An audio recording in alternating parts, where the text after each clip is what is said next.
ઓમ શ્રી ગણેશાય નમઃ. જે સ્ત્રીના વાળ લાંબા છે તે આ વિડીયો જરૂર જુએ. ભગવાન વિષ્ણુએ કહી કથા. તો મિત્રો, બહુ સરસ મજાની વાર્તા છે. સ્ત્રીના વાળ એનું સૌભાગ્ય છે એ વિશે ભગવાન એક સરસ મજાની કથા કહે છે અને વાળનું મહત્વ સમજાવે છે. તો મિત્રો, આ વાર્તાને બહુ ધ્યાનથી સાંભળજો અને બીજાને પણ વિડીયો સંભળાવજો. જો વિડીયો સારો લાગે તો લાઈક કરજો, શેર કરજો અને આ ચેનલને સબસ્ક્રાઈબ પણ જરૂર કરજો. મા લક્ષ્મી અને વિષ્ણુ ભગવાનનું સંવાદ છે. બોલો ઓમ શ્રી હરિની જય. ઓમ નમો ભગવતે વાસુદેવાય. મિત્રો, એક સમયની વાત છે.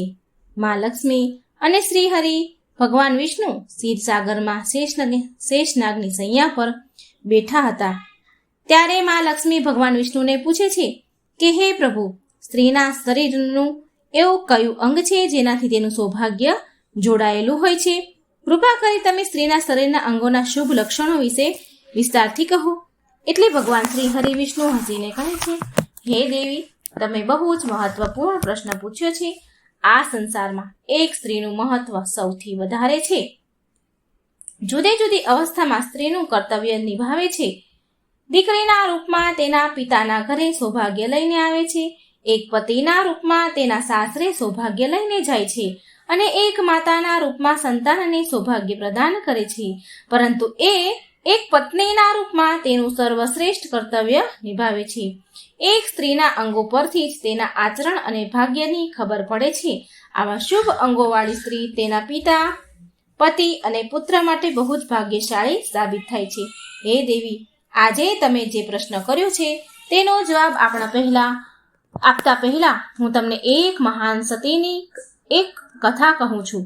તે તમે સાંભળો. અને એ સતી છે દામોદરની પત્ની. તેણે તેમના મહાન ત્યાગથી પ્રસન્ન કર્યા હતા ભગવાન શ્રીહરિને. જે પણ આ મહાન કથાને સાંભળે છે તેના સમસ્ત પાપો નાશ થાય છે. માટે પણ તમે આ કથા પૂરી ધ્યાનથી સાંભળો છો દેવી. પછી મા લક્ષ્મી બોલ્યા, હે પ્રભુ, તમે મને આ મહાન સતીની કથા સંભળાવો. હું આ કથાને સાંભળવા માટે અતિ આતુર છું. ભગવાન વિષ્ણુ બોલ્યા, હે દેવી, પૂર્વકાળની આ વાત છે. કાછી નગરીમાં કાછી નામનું એક નગર હતું. ત્યાં ભક્ત દામોદર દાસ અને તેની પત્ની બંને રહેતા હતા. તેના ઘરમાં તે બંને સિવાય બીજું કોઈ હતું નહીં. બંને બહુ દયાળુ અને શ્રદ્ધાળુ હતા. બંને બહુ ઉદાર મનવાળા હતા. બંને પરમ સંતોષી અને ભગવત ભક્ત હતા. તે પ્રતિદિન રોજ ભિક્ષા માંગીને ગામોથી ભિક્ષા માંગી લાવે અને પછી તેની પત્ની તેનું ભોજન બનાવતી.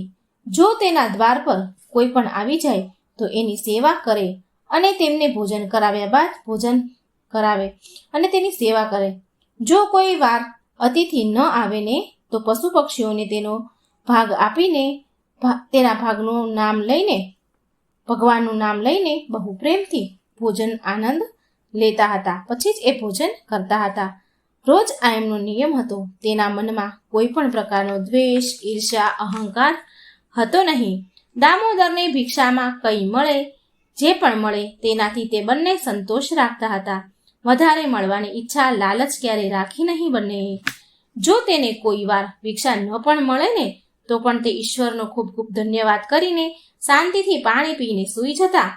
પણ ભગવાનને ક્યારેય દોષ આપતા નહીં. તેની પાસે અસંતોષ અને શાંતિ ભટકતી પણ ન હતી. તેની અંદર ભગવાન પરની અતિ દ્રઢ વિશ્વાસ અને શ્રદ્ધા હતી. માટે તેણે ક્યારેય તેની ગરીબી પરિસ્થિતિમાં પણ ભગવાનને કોસ્યા નહીં અને ભગવાનને દોષ એની ગરીબીનો આપતા નહીં. પછી એક દિવસ દામોદર દાસ ભિક્ષા માંગવા માટે નીકળ્યો અને ઘરે ઘરે ભટકવા છતાં પણ તેને કોઈને ભિક્ષા આપી નહીં. તે દિવસે તેને અન્નનો એક પણ દાણો મળ્યો નહીં. માટે નિરાશ થઈને દામોદર દાસ ઘરે ગયો અને તેની પત્નીને કહેવા લાગ્યો કે હે પ્રિય, આજે તો મને ભિક્ષામાં અન્નનો એક દાણો પણ નથી મળ્યો. લાગે છે કે આજે આપણે ભૂખ્યા સૂઈ જવું પડશે. લાગે છે કે કદાચ પ્રભુની પણ આવી જ ઈચ્છા છે. પછી એટલી વારમાં તો એના દ્વાર પર એક અતિથિ આવ્યા અને તેના દરવાજે આવીને કહે છે, ઘરમાં કોઈ છે? હું મહેમાન અને અત્યંત ભૂખ્યો છું. હું મહેમાન છું. હું ખૂબ વૃદ્ધ છું. મારે કંઈક ખાવું છે. મને ખાવા આપો કંઈક. હું તમારા દરવાજે બહુ મોટી આશા લઈને આવ્યો છું. દામોદરે જોયું કે દરવાજા પર એક અત્યંત વૃદ્ધ ગરડા સાધુ ઊભા છે. એ બહુ કમજોર અને ભૂખ્યા લાગતા હતા. તેને જોઈને દામોદર દાસે પ્રણામ કર્યા અને કહે છે કે આવો મહારાજ, પધારો. આ ગરીબના ઘરે તમારું સ્વાગત છે. તમારા માટે હું શું સેવા કરું? ત્યારે એ વૃદ્ધ સાધુએ કહ્યું કે હે વિપ્રવર, મેં સાંભળ્યું છે કે તમે અતિથિનું બહુ આદર સન્માન કરો છો, ખૂબ સેવા કરો છો, તેને જમવા આપો છો. તમારા દરવાજાથી કોઈ પણ જીવ પ્રાણી ભૂખ્યો નિરાશ જતો નથી. માટે હું તમારા દરવાજે આવ્યો છું. હું તો ભગવાન વિષ્ણુનો મોટો ભક્ત છું. તું ભગવાન વિષ્ણુનો પણ મોટો ભક્ત છે. માટે મને વિશ્વાસ છે કે તમે મને ખાવા માટે કંઈક ને કંઈક જરૂર આપશો. માટે હું એક મુઠ્ઠી જેટલું અન્ન ખાવા માટે તમારા દ્વાર પાસે આવ્યો છું. કૃપા કરી મારી ભૂખ શાંત કરો. હું ભૂખથી તડપી રહ્યો છું. કેટલાય દિવસોથી મેં ખાધું નથી. મારી અંદર હવે હાલવા ચાલવાની પણ શક્તિ નથી. જો મને અન્ન ન મળ્યું ને તો તમારા દરવાજા પર જ મારા પ્રાણ જતા રહેશે. એ વૃદ્ધ સાધુના આવા વચન સાંભળીને એ દામોદર દાસને બહુ દુઃખ થયું. પછી દામોદર દાસ વૃદ્ધ સાધુને સહારો આપીને ઘરની અંદર લાવ્યા. પછી દામોદર તેની પત્નીને કહે છે કે હે પ્રિય, હે સૌભાગ્યવાન, ઘરે અતિથિ આવ્યા છે, એના માટે ભોજનની વ્યવસ્થા કરવી પડશે. આ સાંભળીને દામોદરની પત્નીએ કહ્યું, હે સ્વામી, ઘરમાં તો માટીની ખાલી હાંડી સિવાય બીજું કંઈ છે નહીં. ઘરમાં અન્નનો એક પણ દાણો નથી. આપણે જ ભૂખ્યા કેટલા દિવસથી છીએ. આપણે ભૂખ્યા રહ્યાના કેટલા દિવસ જતા રહ્યા. હવે આ મહેમાન, આ વૃદ્ધ સાધુને આપણે શું ખવડાવીશું? આજે પણ તમે ભિક્ષામાં કંઈ નથી લાવ્યા. આવું સાંભળીને દામોદર કહેવા લાગ્યો કે હે પ્રિય, હે ભાગ્યવાન, આ વૃદ્ધ સાધુ અત્યંત ભૂખ્યા છે. હાલવા ચાલવાના પણ એના હોશ નથી. એ હાલવા ચાલવામાં પણ અસમર્થ છે. આ બહુ સૌભાગ્યથી આશાથી લઈને આપણી પાસે ખાવાની આશા લઈને આવ્યા છે, આપણા ઘરે પધાર્યા છે. જો આપણે આપણા ઘરેથી આવેલા અતિથિને સેવા નહીં કરીએ, એમને ભૂખ્યા જ મોકલશું તો પાપ લાગશે. આપણે તો એમને જમવા આપવું જ પડશે. અતિથિને ઘરેથી ભૂખ્યા ન મોકલાય. તો દામોદરની પત્ની મનમાં ને મનમાં ભગવાનને પ્રાર્થના કરવા લાગી કે હે ગોવિંદ, આટલી કઠોર પરીક્ષા કેમ લઈ રહ્યા છો?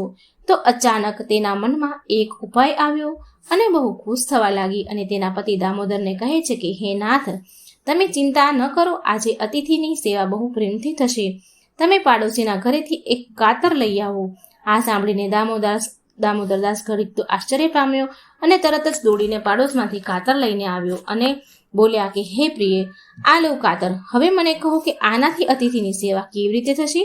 દામોદરની પત્ની બોલી કે સ્વામી, તમે કાતરથી મારા વાળ કાપી નાખો. આ સાંભળીને દામોદર અચાનક ચોંકી ગયો અને બોલ્યો કે હે દેવી, સ્ત્રીના કેશ જ એના સૌથી મોટું સૌભાગ્ય, એનું ઘરેણું કહેવાય છે. કેશ વિના સ્ત્રીનું સૌભાગ્ય ચરિત્ર નાશ પામે છે.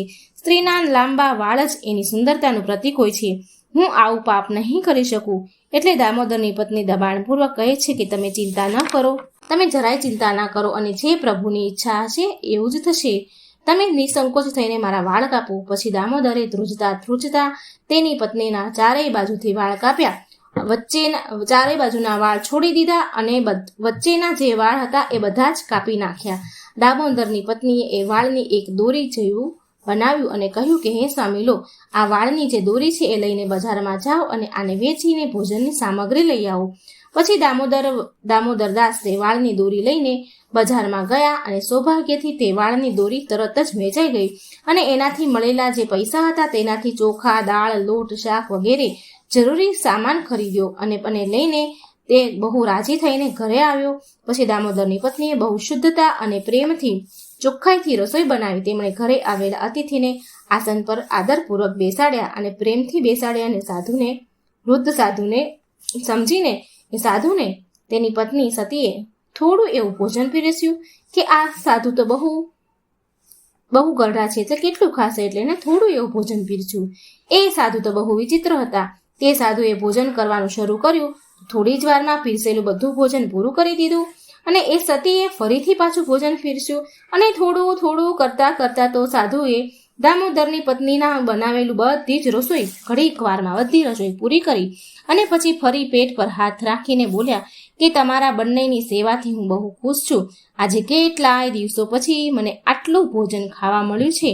તમારા બંને વિશે મેં જેટલું સાંભળ્યું હતું એ બધું સાચું જ હતું. આજે મને તૃપ્તિ થઈ છે, મારો આત્મા સંતોષ પામ્યો છે, પણ મારું શરીર બહુ વૃદ્ધ થયું છે. એટલે આજે મારા માટે ચાલવું અસંભવ છે. આજે હું ચાલી શકું તેમ નથી, માટે આજે હું તમારા ઘરે જ સૂઈ જાઉં છું. માત્ર સાંજે એક હાંડી ચોખાથી જ હું કામ ચલાવી લઈશ. અત્યારે હું અહીંયા જ સૂઈ જાઉં છું. દામોદર બોલ્યા, જેવી તમારી ઈચ્છા મહારાજ, તમે આરામ કરો, હું સાંજના જમવાની વ્યવસ્થા કરું છું. આટલું કહીને દામોદર ને તેની પત્ની પાસે ગયા અને તેની પત્નીને કહે છે કે હે પ્રિય, આપણા અતિથિમાં આ વૃદ્ધ સાધુમાં ચાલવાની શક્તિ નથી રહી, માટે તે આજે બપોરે અહીં જ ઘરે જ આરામ કરશે. પણ સંધ્યાના ભોજનનું શું થશે? સંધ્યાનું ભોજન આપણે ક્યાંથી લાવીશું? એટલે દામોદરની પત્ની બોલી, સ્વામી ચિંતા ન કરશો. ચિંતાની શું વાત છે? મારા વાળ હજી પણ બાકી છે. તમે ફરીથી મારા વાળ વેચી બજારમાંથી સામગ્રી લઈ આવો. હવે ફરીથી દામોદરે અચકાતા વાળ કાપ્યા અને તેની પત્નીએ તે વાળની દોરી બનાવી અને એ વાળને લઈને દામોદર બજારમાં ગયો અને સૌભાગ્યથી તે વાળની દોરી પણ વેચાઈ ગઈ અને એ પૈસાથી ફરી ભોજન સામગ્રી ખરીદી અને ઘરે આવ્યા અને તેની પત્નીએ સાંજનું ભોજન બનાવ્યું અને તેણે અતિથિને તે વૃદ્ધ સાધુને આસન પર બેસાડીને ભોજન પીરસ્યું અને તેને થોડું થોડું કરતા તે બધું જ ભોજન તે વૃદ્ધ સાધુ ફરીથી ખાઈ ગયા. સાંજનું ભોજન પણ ખાઈ ગયા. પછી તે વૃદ્ધ અતિથિ બોલ્યા કે અરે, હું બહુ થાકી ગયો છું અને પૂરી રાત હું અહીં જ સૂઈ જઈશ. મારામાં અત્યારે હાલવા ચાલવાની શક્તિ નથી. સવારે ઉઠીને હું ચાલ્યો જઈશ. આ સાંભળીને દામોદર બોલ્યા, સારું મહારાજ, જેવી તમારી ઈચ્છા, આજે તમે અમારા ઘરે જ સૂઈ જાઓ. તે વૃદ્ધ સાધુ દામોદરના ઘરે જ વિશ્રામ કરવા લાગે છે અને દામોદર અને તેની પત્ની તે વૃદ્ધ સાધુની સેવા કરવા લાગ્યા. તેના પગ દબાવતા તો અડધી રાત થઈ ગઈ. તે સાધુ પણ સૂઈ ગયા. એ બહુ વિચિત્ર સાધુ હતા, પણ અસલમાં તો એ ત્રણેય લોકના સ્વામી હતા. પરંતુ શ્રી હરિને, પ્રભુને તેના ભક્તના ઘરે પથારીમાં સૂઈ જવું એ અતિ સુખ અને શાંતિનો અનુભવ થઈ રહ્યો હતો. ભગવાનને ખૂબ સારું લાગી રહ્યું હતું. સાક્ષાત ભગવાન વિષ્ણુ વૃદ્ધ સાધુના વેશ ધારણ કરીને દામોદરના ઘરે આરામ કરી રહ્યા હતા. એ સાધુ મહાત્માને સૂતેલા જોઈને દામોદર ધીમા અવાજે તેની પત્નીને કહેવા લાગ્યો કે હે ભાગ્યવાન, આ સાધુ બહુ વૃદ્ધ છે. તેમનું શરીર બહુ જ નબળું છે. કદાચ કાલ સવારે પણ આમનાથી ચલાશે નહીં. કાલે હું સવારે જલ્દી ઉઠીને ભિક્ષા માંગવા માટે ચાલ્યો જઈશ અને આપણે સાધુ મહારાજને ભોજન ખવડાવીશું, તેની સેવા કરીશું. આંખ બંધ કરીને સૂતેલા એ સાધુ મહારાજ, ભગવાન રૂપી સાધુ મહારાજ દામોદરની આ વાત સાંભળી લીધી છે અને તે બંને પતિ પત્નીના ત્યાગ જોઈને, તેમનો અતિથિ પ્રેમ જોઈને સંપૂર્ણ વિશ્વનું પાલન કરવાવાળા ભગવાન વિષ્ણુની આંખોમાં તો આંસુ વહેવા લાગ્યા. આંસુ આવી ગયા. શ્રી હરિ તો ભક્ત વત્સલ છે. તે જે કંઈ પણ લીલા કરે છે એમાં તેમના ભક્તોનું જ કલ્યાણ હોય છે. પગ દબાવતા બંને પતિ પત્ની પગ દબાવતા સાધુ મહારાજના પાસે જ સૂઈ ગયા. પછી સાધુ મહારાજે એ દામોદરની પત્નીના માથા ઉપર હાથ ફેરવ્યો. હાથ ફેરવતા જ તેની સતીના માથામાં કાળા ભમ્મર ઘટાદાર લાંબા વાળ ઉગી આવ્યા. પછી ભગવાને દામોદરના શરીર પર હાથ ફેરવ્યો એટલે દામોદર પણ સ્વચ્છ, સુંદર અને અત્યંત પવિત્ર થઈ ગયો. ભગવાન પછી દામોદરની ઝૂંપડીમાં નજર ફેરવે છે. ત્યાં બધે જ જોયું તો એક જ ક્ષણમાં એક વિશાળ મહેલ બની ગયો. જે ઝૂંપડીની જગ્યાએથી વિશાળ મહેલ બન્યો અને મહેલમાં અનંત રત્ન, સુવર્ણ, સોના, ચાંદી, મોતીના ઢગલા થયા. પછી ભગવાન બોલ્યા કે હે સતી, તારી ભક્તિ અને સમર્પણથી હું અત્યંત પ્રસન્ન છું. આ જીવન તમે બંને સાધના પૂરી કરીને વૈકુંઠ લોક જશો. હું છાયા બનીને સદાય તમારી સાથે રહીશ. આટલું કહીને પ્રભુ અંતર ધ્યાન થઈ ગયા. થોડી વાર પછી દામોદર અને તેની પત્નીની ઊંઘ ઉડી તો ત્યાંનું ચિત્ર જોઈને તે આશ્ચર્ય પામ્યા અને કાલે બનેલી જે ઘટના હતી એ બધી જ એમને યાદ હતી. અને અચાનક મારા વાળ કેવી રીતે ઉગી આવ્યા તે દામોદરની પત્ની જુએ છે તો એના વાળ બધા ફરી આવી ગયા હતા અને બોલી કે મારા વાળ કેવી રીતે આવી ગયા? આ અત્યંત મોંઘા વસ્ત્ર, ઘરેણા, હીરા, મોતી, આ મહેલ અચાનક ક્યાંથી આવ્યો? તેણે તરત જ તેના પતિને જગાડ્યા. જ્યારે દામોદરે આ બધું ચમત્કાર જોયો તો એને પણ આંખો પર વિશ્વાસ થયો નહીં. એ બંને એકબીજાને જોયા કરવા લાગ્યા અને વિચારવા લાગ્યા. પછી દામોદર તેની પત્નીને કહે છે કે ભાગ્યવાન, કાલે આપણા ઘરે જે સાધુ આવ્યા હતા, વૃદ્ધ મહાત્મા હતા, એ ક્યાં ગયા? તે બંને સાધુઓને ચારે બાજુ શોધવા લાગે છે, પણ ક્યાંય એ સાધુ તેમને દેખાયા નહીં. દામોદર ખુશ થયો. તેને સમજમાં બધું આવી ગયું. ધીરે ધીરે એને બધું સમજાઈ ગયું. તેની પત્નીને કહે છે કે હે ભાગ્યવાન, જે કાલે વૃદ્ધ સાધુ આવ્યા હતા તે કોઈ સામાન્ય સાધુ ન હતા. એ તો સાક્ષાત કરુણા સિંધુ ભગવાન વિષ્ણુ જ હતા. આ બધી ધન સંપત્તિ, ઐશ્વર્ય સુદામાની જેમ આપણને શ્રી હરિએ પ્રદાન કર્યું છે. આપણે બંને એને ઓળખી ન શક્યા. ભગવાન વિષ્ણુ કહેવા લાગ્યા, હે દેવી, આ પ્રકારે દામોદરની પત્નીએ એક સ્ત્રીના સૌથી મહત્વપૂર્ણ આભૂષણનો ત્યાગ કરી તેની ભક્તિની પરીક્ષા આપી હતી. એક સ્ત્રી માટે તેના વાળ સૌથી મહત્વપૂર્ણ ઘરેણું છે.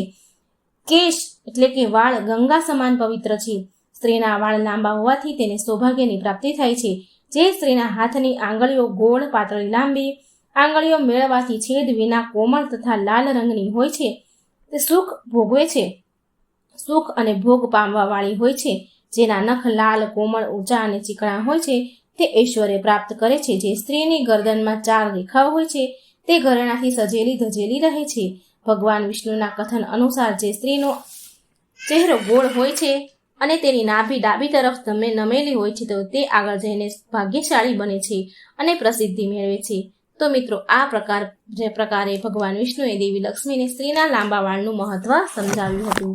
તો મિત્રો, જો તમને આ વિડીયો તમને ગમ્યો હોય તો શેર કરજો, લાઇક કરજો અને મારી આ ચેનલની અંદર ભગવાનની કથાઓ, વાર્તો સાંભળવા માટે સબસ્ક્રાઇબ પણ જરૂર કરી દેજો. કમેન્ટ બોક્સમાં ભગવાનનું નામ પણ જરૂર લખજો. જય શ્રી કૃષ્ણ. રાધે રાધે.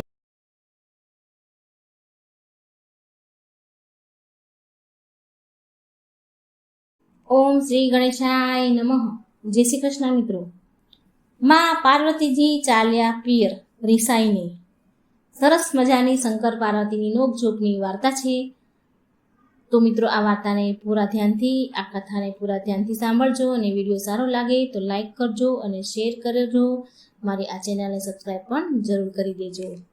ઓમ નમઃ શિવાય. શિવ શક્તિની જય.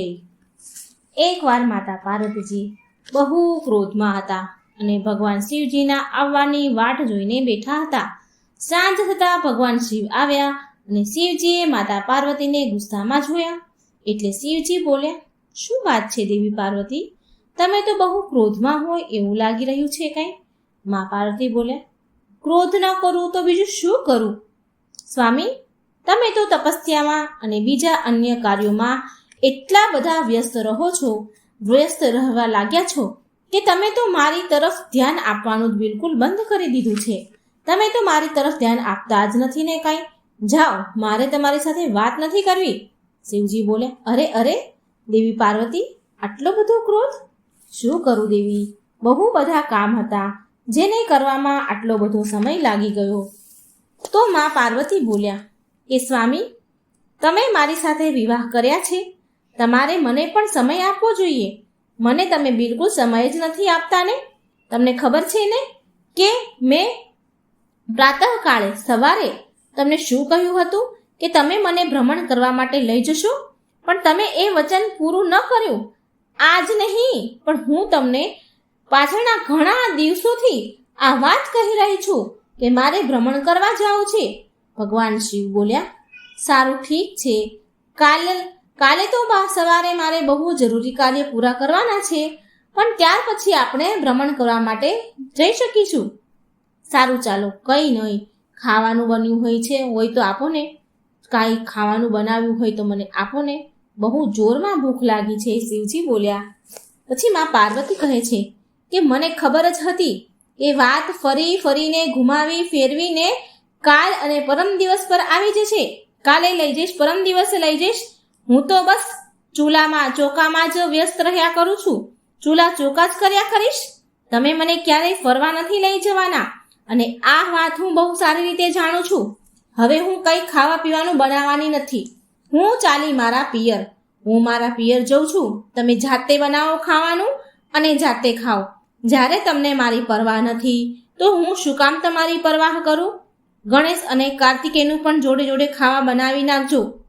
ભોજન બનાવી લેજો, એટલે તમને ખબર તો પડે ને કે તમને મારી કેટલી કિંમત વર્તાય છે એ તો હું જોઉં. શિવજી બોલ્યા, શું પાર્વતી, તમે પિયર જઈ રહ્યા છો? અરે પાર્વતી, આવું ન કરો. તમે જાણો છો ને કે તમારા વિના હું કેટલો અધૂરો છું. હું આ બધું રસોઈ, ચૂલા ચોકા, ઘર ગૃહસ્થી કેવી રીતે સંભાળીશ? આ બધી મારા વશની વાત નથી. આ બધું મારાથી ન થાય. અરે પાર્વતી, સાંભળો ને. સાચું, ચાલે આપણે જઈશું. કાલે આપણે ભ્રમણ કરવા માટે જઈશું. હું તમને ફરવા લઈ જઈશ. આવી રીતે રિસાઈને ન જાઓ. મા પાર્વતી બોલ્યા, નહીં નહીં, હવે તો હું પિયર જાવ જ છું. થોડા દિવસો પછી જ પાછી આવીશ. માતા પાર્વતી તો બહુ નારાજ હતા, બહુ દુઃખી થઈને રિસાઈ ગયા હતા. હવે ભગવાન શિવજી વિચારે છે કે હવે તો પાર્વતીજી થોડા દિવસો પછી જ આવશે. મા પાર્વતી તો ગયા પિયર, એનું કપડાનું પોટલું લીધું અને પિયર ચાલ્યા ગયા. અને ભગવાન શિવજી વિચારે કે હવે તો પાર્વતી કીધું છે, પાર્વતીજીએ બહુ ગુસ્સામાં કીધું છે, માટે હવે થોડા દિવસો પછી જ આવશે. જ્યારે એમનો ગુસ્સો શાંત થશે, એનો ક્રોધ શાંત થઈ જશે, ત્યારે આવી જશે. પણ ક્યારે પાછા આવશે તે નથી ખબર. પછી મા પાર્વતી પિયર ચાલ્યા જાય છે. હવે ઘરની અને બાળકોની બધી જ જવાબદારી ભગવાન શિવ પર આવી ગઈ. થોડી વાર પછી ગણેશજી અને કાર્તિકજી આવ્યા અને બોલ્યા કે અમને બહુ ભૂખ લાગી છે પિતાજી, બહુ જોરમાં ભૂખ લાગી છે, જલ્દી જલ્દી અમને ભોજન આપો ને પિતાજી. ગણપતિજી બોલ્યા, પિતાજી ભૂખના કારણે મારા પેટમાં દુખવા લાગ્યું છે. કાર્તિકેયજી બોલ્યા, પિતાજી મને પણ બહુ ભૂખ લાગી છે, જલ્દી જલ્દી ખાવા આપો. શિવજી બોલ્યા, હા હા આપું છું બેટા. અને શિવજી નંદીને કહે છે, નંદી જરા મારી મદદ કરો ને, મેં રોટલી તો બનાવી દીધી છે, બસ તમે ખાલી બાળકોને પીરસવામાં મદદ કરો. નંદીજી બોલ્યા, સારું પ્રભુ. નંદીજીએ ભોજન પીરસ્યું કાર્તિકીજીને અને ગણપતિજીને. તો ગણપતિજી જેવું મોઢામાં મૂક્યું તો ગણપતિજી બોલ્યા, પિતાજી આ બટેકાનું શાક છે કે પાણીનું શાક છે? આમાં બટેકા તો દેખાતા જ નથી, શાકમાં તો પાણી પાણી જ દેખાય છે. શિવજી બોલ્યા, ના ના, મેં બટેકાનું શાક બનાવ્યું છે, ખાઈને તો જુઓ, બહુ સ્વાદિષ્ટ બન્યું છે. કાર્તિકીજી બોલ્યા, હે પિતાજી રોટલી તો બળેલી છે, કેટલી બધી રોટલી બળેલી છે, એક પણ રોટલી એવી નથી કે જેને અમે ખાઈ શકીએ. તમે બધી જ રોટલી બાળી નાખી છે પિતાજી. પછી ગણપતિજી બોલ્યા, કાર્તિકીજીને કહે છે કે ભાઈ, આપણે માતાની ગેરહાજરીમાં, માતાની અનુપસ્થિતિમાં આવું જ ભોજન ખાવું પડશે. જ્યાં સુધી માતા પાછા નહીં આવે ત્યાં સુધી આપણે આવું જ ખાવું પડશે. પછી નંદીજી ખાવા બેઠા અને બોલ્યા, પ્રભુ શાકમાં તો મીઠું બહુ વધારે પડી ગયું છે. એટલે શિવજી ખીજાયા કે નંદી, જેવું બન્યું છે ને તેવું ચૂપચાપ ખાઈ લો. હું એમ પણ બહુ ચિંતામાં છું, હેરાન છું. આ બધા કામ સાચે જ પાર્વતી જ આટલી સરળતાથી કેવી રીતે સંભાળી લે છે, મને તો એ હજી પણ ન સમજાયું. મારા માટે આ ઘરના કામ કરવા એ બહુ મુશ્કેલ છે, આ તો એક ગૃહિણી જ કરી શકે. મને પાર્વતીજીની કમી બહુ વર્તાવા લાગી છે. થોડી વાર પછી ગણપતિજી અને કાર્તિકેયજી રમવા માટે જાય છે અને આ તરફ શિવજી બહુ હેરાન પરેશાન હતા. તેમને માતા પાર્વતીની બહુ યાદ આવી રહી હતી, માટે તેમને ક્યાંય મન લાગી ન રહ્યું હતું. દૈત્યોને જ્યારે આ વાતની ખબર પડી કે શિવજી કૈલાસ પર્વત પર બિલકુલ એકલા છે, તો પછી એ કૈલાસ પર આક્રમણ કરવા માટે વિચારવા લાગ્યા. દૈત્યો એકબીજાને અરસપરસ બોલી રહ્યા હતા કે આ સમયે મહાદેવની શક્તિ ક્ષીણ છે, કેમ કે સૂચના મળી છે કે પાર્વતી એમનાથી રિસાઈને પિયર ચાલ્યા ગયા છે. બીજા અસુરો બોલ્યા, અરે આ તો આપણા માટે બહુ સારો મોકો છે, બહુ સારો સમય છે. શિવજીને બંદી બનાવીને આપણે કૈલાસની સાથે સાથે પૂરી પૃથ્વીને જીતી શકીએ છીએ. તો બીજા અસુર બોલ્યો કે પછી વાર છે નહીં, ચાલો આપણે કૈલાસ પર આક્રમણ કરી દઈએ. આ તો એમ પણ પાર્વતી શિવજીથી નારાજ છે અને શિવની શક્તિઓ તો એમ પણ પાર્વતીના ગયા પછી નબળી પડી ગઈ હશે. દૈત્યો ભગવાન શિવ સાથે યુદ્ધ કરવા માટે તૈયાર થઈ ગયા. આ તરફ કૈલાસ પર શિવજી બહુ હેરાન પરેશાન હતા. એકલા બોલીને બડબડી રહ્યા હતા કે દેવી પાર્વતીજી, તમે રિસાઈને કેમ ચાલ્યા ગયા છો? તમારા વગર કૈલાસ બિલકુલ સૂનું સૂનું થઈ ગયું છે. તમારા વિના બધું જ અધૂરું છે. હું પણ તમારા વિના બહુ અધૂરો છું. પાછા આવી જાઓ પાર્વતીજી. આમ એકલા બોલી રહ્યા હતા. ગણેશ અને કાર્તિકીજી પણ તમને બહુ યાદ કરે છે અને મને પણ તમારી બહુ યાદ આવી રહી છે. હવે ગણેશ અને કાર્તિકેય હનુમાનજીના ઘરે રમવા ગયા છે અને રમીને આવશે તો એને ભૂખ લાગશે, તેના માટે લાય હું કંઈક બનાવી લઉં, એમ કહીને શિવજી રસોઈ બનાવવા લાગ્યા. શિવજી બાળકો માટે ભોજન તૈયાર કરવા લાગ્યા. અને આ તરફ કૈલાસ પર દૈત્યો બધું જ સંતાઈને છુપાઈને બધું જોઈ રહ્યા હતા અને બોલ્યા કે મોકો સારો છે, ચાલો કૈલાસ પર આક્રમણ કરી દઈએ અને શિવજીને બંદી બનાવી લઈએ, આમ કહી આક્રમણનો નાદ કર્યો. આક્રમણ એમ કહી નાદ કર્યો એટલામાં તો માતા પાર્વતી આવી જાય છે કૈલાસ પર અને બોલ્યા, સ્વામી તમે ક્યાં છો? હું થોડા દિવસ માટે પિયર ચાલી ગઈ તો તમે તો બિલકુલ ધ્યાન આપવાનું છોડી દીધું ઘરનું. શિવજી બોલ્યા, શું કરું પાર્વતી, તમારા વિના હું અધૂરો છું. તમે જતા રહો છો તો મારી શક્તિઓ પણ ક્ષીણ થઈ જાય છે, માટે ક્યારે તમે મારાથી રિસાઈને ન જશો. પાર્વતીજી બોલ્યા, સારું સારું સ્વામી, હવે હું રિસાઈને ક્યારેય મારા પિયર નહીં જાઉં. મને ખબર છે કે દૈત્ય તો આ વાટ જોઈને જ બેઠા હોય છે કે ક્યારે શિવ અને શક્તિ અલગ થાય અને ક્યારે કૈલાસ પર હુમલો કરીએ. એ લોકોનો કોઈ ભરોસો નથી. મારી પાછળ મારું આટલું સુંદર ઘર, સજાવેલું ઘર મારું તોડી ફોડી નાખશે. સ્વામી ચાલો આજે તો દૈત્યોને પાઠ ભણાવી જ દઈએ.